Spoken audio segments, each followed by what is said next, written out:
Hi, வணக்கம். சர்க்கரை வியாதி பிரெக்னன்சில வரனால அம்மாக்கும் குழந்தைக்கும் 2 பேருக்கும் என்னென்ன காம்ப்ளிகேஷன்ஸ் வரலாம், என்னென்ன பிரச்சனைகள் வரலாம் அப்படின்னா, அம்மாக்கு பார்த்தீங்கன்னா எப்படி இன்சுலின் ரெசிஸ்டன்ஸ்னால சர்க்கரை அதிகமாகுதோ, அதே மாதிரி ரத்த கொதிப்பு அதிகமாகி ப்ரீ எக்லாம்ப்சியா அப்படின்னு சொல்லி இது ஒரு ரொம்ப சீரியஸ் காம்ப்ளிகேஷன் பார்க்கணும். அடுத்து பார்த்தீங்கன்னா, சான்சஸ் ஃபார் சிசேரியன் செக்ஷன், அதாவது அறுவை சிகிச்சை மூலமா குழந்தைய எடுக்கிறதுக்கு வாய்ப்பு இந்த பிரெக்னன்சி டயபெட்டிஸ்னால அதிகமாகுது. தண்ணி சத்து அம்மாக்கு அதிகமாகும். ஏன்னா உள்ள குழந்தை வந்து நிறைய யூரின் போறனால அம்மாட்ட இருந்து நிறைய குளுக்கோஸ் அதுக்கு போய் அந்த பிளட் சுகர் அதோடதும் ரைஸ் ஆகுறதுனால அதுக்கும் நிறைய யூரின் போற கூட தண்ணி எப்பயுமே கொஞ்சம் அதிகமா இருக்கும்.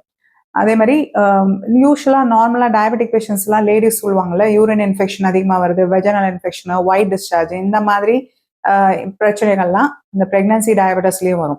அப்புறம் ப்ரீ டேர்ம் டெலிவரி, ஏன்னா பேபியும் பெருசு, இந்த ப்ரீ எக்லாம்ஷியா இந்த மாதிரி காம்ப்ளிகேஷன்ஸும் வரனால நாமளே ப்ரீ டேர்மா டெலிவரி இன்டியூஸ் பண்ற மாதிரி வரலாம். அதே மாதிரி பனிக்கூட தண்ணி அதிகமா இருக்கறனால மெம்பரேன் ரப்சர் ஆகி குறை மாசத்துல குழந்தை பிறக்கிறதுக்கான வாய்ப்பு அதிகம்.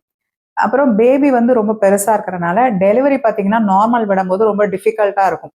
ஏன்னா நிறைய இன்ஜுரி ஆகும். ஷோல்டர் டிஸ்டோஷியா நம்ம பேபிக்கு பார்க்குறோம் இல்லையா, குழந்தையோட ஷோல்டர் பார்த்தீங்கன்னா யூஸ்வலா தலையும் ஷோல்டரும் ஒரே லெவலில் இருக்கும் எல்லா பேபிக்கும். பட் இந்த மேக்ரோசோமிக் பேபியில வந்து ஷோல்டர்ஸ் ரொம்ப அகலமா இருக்கும். ஸோ தலை வெளியில வர ஆரம்பிச்சோன்னா நார்மல் டெலிவரியில இந்த ஷோல்டர் வந்து அங்கே லாக் ஆயிடும்.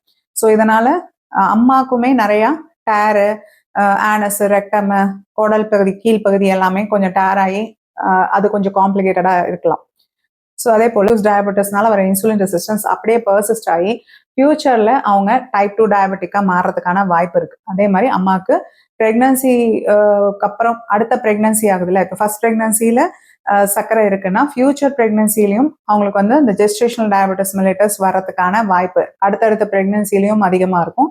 ஸோ இவங்களுக்கு வந்து மெட்டபாலிக் சிண்ட்ரோம் வர்றதுக்கு, க்ரானிக் காம்ப்ளிகேஷன்ஸ், ஹார்ட் டிசீஸ் இதெல்லாம் வரதுக்கான ரிஸ்க் வந்து நார்மலா இந்த சுகர் நார்மலா இருக்கிற பிரெக்னன்சி அப்ப இருக்கிறவங்கள விட அதிகமா இருக்கு.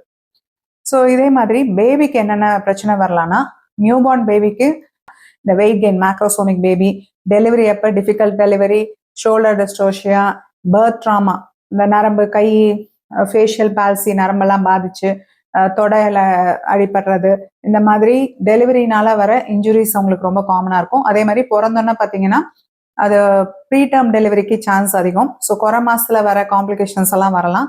ஸோ பர்த் ட்ராமாக்கு அப்புறம் ப்ரீ டேர்ம் டெலிவரி, அதுக்கப்புறம் நியோனேட்டல் ஹைப்போகிளைசீமியா, பிறந்தோடனே குழந்தையோட இன்சுலின் லெவல் அதிகமாகவே இருக்கிறனால லோ சுகர் ரிஸ்க் இந்த குழந்தைக்கு அதிகமாக இருக்கும். அதே போல ஹைப்போ கால்சியமியா, ஹைப்போ மெக்னீஷியமியா, இந்த கால்சியம் மெக்னீஷியம் லெவல்லாம் குழந்தையோட பிளட்ல டெலிவரிக்கு அப்புறம் கம்மியா இருக்கிறது, ரத்தத்துல சிவப்பணுக்கள் அதிகமா இருக்கிறது, மஞ்சக்காமால் அதிகமா வருது, ரெஸ்பிரேட்டரி டிஸ்ட்ரெஸ், ஏன்னா குழந்தைக்கு வந்து லங் மெச்சூரிட்டி வந்து மற்ற நார்மல் பிரெக்னன்சில இருக்கிற மாதிரி மூச்சு திணறலோட இருக்கும்.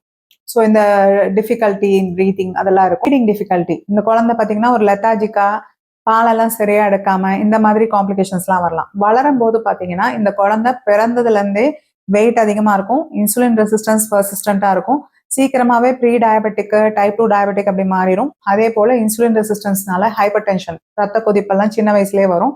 மெட்டபாலிக் சிண்ட்ரோம் வரதுக்கு நிறைய வாய்ப்பு இருக்கு. லைஃப் லாங் வந்து பாத்தீங்கன்னா க்ரானிக் காம்ப்ளிகேஷன்ஸோட kidney disease, heart disease, BP complications இதோடயே வாழ்ற மாதிரி இருக்கும். ஸோ இவ்வளோ காம்ப்ளிகேஷன்ஸை இந்த பிரெக்னன்சி டயபெட்டிஸ் உண்டு பண்றதுனால அந்த ஸ்டேஷனை நீங்க சுகரை ப்ராப்பரா மெயின்டைன் பண்றது இவ்வளோ காம்ப்ளிகேஷன்ஸ்ல இருந்தும் தப்பிக்கிறதுக்கு உதவி செய்யுது. ஸோ உங்க குழந்தையோட எதிர்கால ஆரோக்கியம், அவங்களோட வாழ்க்கை முழுதும் அவங்களோட ஆரோக்கியம், நீங்க சர்க்கரை வியாதியை எப்படி கண்ட்ரோல் பண்றீங்க பிரெக்னன்சி அப்ப அப்படிங்கறதுல தான் இருக்குங்கிறத நல்லா புரிஞ்சுக்கோங்க. நன்றி.